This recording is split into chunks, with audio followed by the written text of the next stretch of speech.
Hello friends, आप देख रहे हैं ओशो मैथ्स क्लास और आज हम एक कॉन्सेप्ट डिस्कस करेंगे। उस कॉन्सेप्ट को अपन समझते हैं क्या कॉन्सेप्ट होगा कि दो रेखिक युग्म समीकरण हमें दे रखे हैं। उन दोनों समीकरणों से हम x और y का मान अपन कैसे निकालते हैं। तो मैं आपको एक चीज़ बता दूं कि जब भी हमें दो रेखिक युग्म समीकरण दे दे और उनसे x और y का मान ज्ञात करना है तो उसके लिए हम तीन विधि पढ़ते हैं। ये टॉपिक जो है वो क्लास 10th के लिए बहुत ज़्यादा इंपॉर्टेंट है, क्योंकि क्लास 10th की मैथ के अंदर मेथड दे रखे हैं। जो फर्स्ट मेथड है वो दे रखा प्रतिस्थापन विधि, सेकंड जो मेथड दे रखा वो दे रखा विलोपन विधि, और थर्ड जो मेथड दे रखा वो दे रखा वज्र गुणन विधि। इन तीनों विधियों से अपन क्या कर सकते हैं, उन दोनों रेखिक युग्म समीकरणों से क्या एक्स एंड वाई का मान अपन ज्ञात कर सकते हैं। तो सबसे पहले तो आप समझो कि रेखिक समीकरण क्या होता है। देखो, रेखिक समीकरण को इस टाइप से लिखा जाता है, उसका जो जनरल फॉर्मूला होता है वो क्या होता है, A X plus B Y equal to क्या आता है, सी आता है। अब यहाँ पे देखो, एक्स और वाई तो दो चर होते हैं और ए बी एंड सी हमारे पास क्या होते हैं, कांस्टेंट होते हैं। जब हमें इस फॉर्म के अंदर अगर कोई समीकरण लिखा हुआ मिला तो वो हमारे पास क्या होता है, रेखिक समीकरण होता है। तो हमें क्या करना पड़ेगा, जो भी दो इक्वेशन दे रखे होंगे क्वेश्चन के अंदर उसको पहले इस फॉर्म में बनाना पड़ेगा, तभी अपन क्या कर पाएंगे, वो तीनों मेथड अप्लाई कर पाएंगे। तो देखो, जैसे आप जो फर्स्ट ऑप्शन देख रहे हो उसमें हमें क्या दे रखा है, 2/√3 प्लस 3/√y इक्वल टू 2 दे रखा है, और 4/√x minus 9/√y equal to क्या दे रखा है, -1 दे रखा है। तो ये दोनों ही समीकरण हमारे पास इस रूप में नहीं है। तो हमें पहले क्या करना पड़ेगा, इन दोनों समीकरणों को इस रूप में बनाना पड़ेगा। उसके बाद ही हम इसके अंदर क्या कर पाएंगे, उन तीन में से कोई भी एक मेथड अप्लाई कर पाएंगे। और अगर आप इस बी को देखेंगे, बी एग्जाम्पल को, तो इसमें हमें क्या दे रखा है, 11x plus 15y equal to minus के 23, 7x माइनस 2y बराबर 20 दे रखा है। तो इनके अंदर अपन क्या कर सकते हैं, डायरेक्टली तीनों में से कोई भी मेथड अप्लाई कर सकते हैं, क्योंकि ये जो इक्वेशन है, ये जो समीकरण है वो इस फॉर्म में दे रखे हैं। ये ax है, x के साथ जो नंबर है वो a का वैल्यू है, y के साथ जो नंबर है वो b का वैल्यू है, और ये हमारे पास c जो अचर पद है, ये तीनों के मान दे रखे हैं और इसी फॉर्म में हमें दोनों इक्वेशन दे रखी है। तो इनको अपन क्या कर लेंगे, किसी भी एक मेथड से एक्स एंड वाई का मान अपन ज्ञात कर लेंगे। लेकिन आज के वीडियो के अंदर अपन इस प्रकार के जो समीकरण दे देगा तो उनसे अपन कैसे एक्स और वाई का मान ज्ञात करेंगे, तो इसी चीज को आज अपन क्या करने वाले, समझने वाले हैं। तो अपन स्टार्ट करते हैं। सबसे पहले हम इनको रेखिक युग्म समीकरण के रूप में अपन बनाते हैं, फिर अपन इनसे एक्स एंड वाई का मान ज्ञात करेंगे। तो चलो हम स्टार्ट करते हैं। देखो, सबसे पहले अपन क्या करेंगे, यहाँ पे जो 1/√x है इसको हम किसी अदर चर से इसको लेट कर लेंगे। यानी इसको मैं क्या ले लेता हूँ, p ले लेता हूँ। यानी 1/√x को मैं क्या ले लेता हूँ, p ले लेता हूँ। और 1/√y है, इसको अपन क्या कह देते हैं, इसको अपन क्यू कह देते हैं, इसको अपन क्यू मान लेते हैं। तो देखो, इक्वेशन मेरे पास क्या क्या बन जाएंगी, ध्यान से समझना। बहुत अच्छा क्वेश्चन मैंने यहाँ पे एक एग्जांपल मेंशन किया है, आप इसको समझ जाओगे तो ये वाले क्वेश्चंस तो आपके लिए बहुत ज़्यादा सिंपल है। इस टाइप के क्वेश्चंस आप पहले से जानते भी हैं और यहाँ हम डिस्कस नहीं करेंगे, क्योंकि इस टाइप के क्वेश्चंस को हम अपन पहले वीडियो में डिस्कस कर चुके हैं। उसका लिंक आपको यहाँ पे आई बटन में मिल जाएगा, वहाँ से जाके आप देख लेना अगर आपको कोई डाउट है तो। लेकिन इस वाले क्वेश्चंस को आप बहुत अच्छे से समझिए। देखो, हम यहाँ ऐसा नोट कर दे, जैसे ये 2/√x है तो इसका मतलब हमारे पास यहाँ क्या होता है, 2 इंटू, अपन इसको 1/√x नोट कर सकते हैं। क्यों, क्योंकि 2 को 1 से मल्टीप्लाई करेंगे तो 2 आ जाएगा। तो यहाँ पे हमारे पास 2/√x है तो 2 तो आप ऐसा कैसा रहने दो। अब 1/√x था, इसको हमने क्या बना दिया, p बना दिया, तो यहाँ 2p आ जाएगा, प्लस की जगह प्लस आ जाएगा, यहाँ 3 ऐसा कैसा रह जाएगा, और 1/√y को अपन क्या बना देंगे, q बना देंगे। तो 3q इक्वल टू हमारे पास क्या आ जाएगा, 2 आ जाएगा। फिर इस इक्वेशन को देखो, यहाँ 4 और 1/√x को आप p रख दोगे तो 4p आ जाएगा, फिर माइनस की जगह माइनस आ जाएगा, 9 आ जाएगा, और 1/√y को अपन q रख देंगे इक्वल टू हमारे पास क्या आ जाएगा, -1 आ जाएगा। तो अब आप देख लीजिए कि ये दो इक्वेशन हमने बनाई और ये दोनों इक्वेशन किसके रूप में बन चुकी हैं, इसके रूप में बन चुकी है, और इसी को अपन क्या कहते हैं, रेखिक समीकरण कहते हैं। देखो, मैं क्या करता हूँ, इसको तो मैं समीकरण 1 दे देता हूँ, इसको मैं समीकरण 1 दे देता हूँ, इसको मैं समीकरण क्या दे देता हूँ, 2 दे देता हूँ। अब ध्यान से समझो, मुझे क्या करना है, मुझे विलोपन विधि का यूज करना है, और विलोपन विधि में क्या होता है कि इन दोनों पदों में से हमें एक पद का गुणांक समान बनाना पड़ेगा। अब गुणांक क्या होता है, देखो पी के या गुणा में कितना 2 है तो इसी को गुणांक कहा जाता है। यहाँ पी के गुणा में कितना 4 तो इसी को अपन गुणांक कहते हैं। तो इस समीकरण में पी का गुणांक 2 है, इस समीकरण में पी का गुणांक कितना 4 है।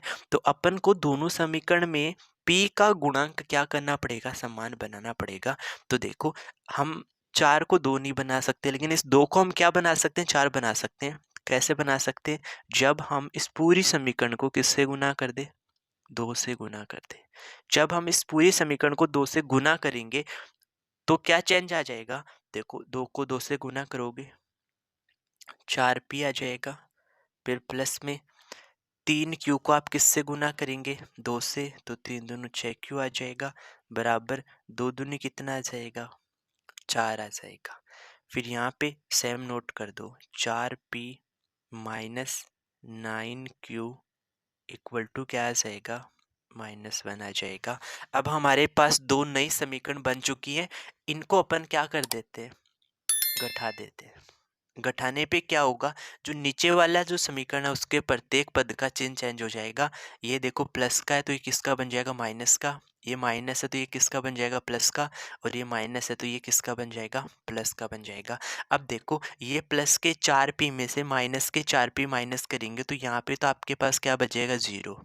देखो मैं ये चीज़ बोल रहा था, विलोपन विधि का मतलब यही होता है कि आपको एक पद को क्या करना है, गायब करना है। और उस एक पद को गायब आप तभी कर सकते हैं जब हम उन एक चर का अपन क्या करेंगे, गुणांक समान बना देंगे। तो मैंने जैसे एक चर के गुणांक समान बनाए तो वो पद क्या हो जाएगा, घटाते ही गायब हो जाएगा। अब यहाँ देखो, यहाँ पे 6q किसका है, प्लस का है, 9q किसका, प्लस का। दोनों को जोड़ दो तो 9 + 6 कितना आ जाएगा, 15 आ जाएगा।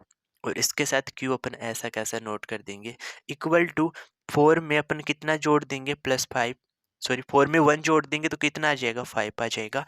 तो आप यहाँ से q का मान कितना निकाल लोगे, देखो q के साथ 15 गुना में है तो इसको अपन इधर भेज देंगे। तो 5 के नीचे 15 किस में आ जाएगा, भाग में आ जाएगा। अब आप इसको सिंपल कर लो, देखो 5 एकम 5 और 5 ते कितना आ जाएगा, 15 आ जाएगा। तो q बराबर हमारे पास कितना आ गया, 1/3 आ गया। यानी q का मान हमारे पास कितना आ गया, 1/3 आ गया। अभी यहाँ से अपन x और y के भी मान निकालेंगे, लेकिन एक बार अपन क्या कर रहे हैं, इस q का मान इन दोनों में से किसी एक समीकरण में रख दो। तो q का मान हम क्या करते हैं, समीकरण 2 में रख देते हैं। तो यहाँ पे मैं लिख देता हूँ q का मान समीकरण 2 में रखने पर, 2 में रखने पर तो रख दो।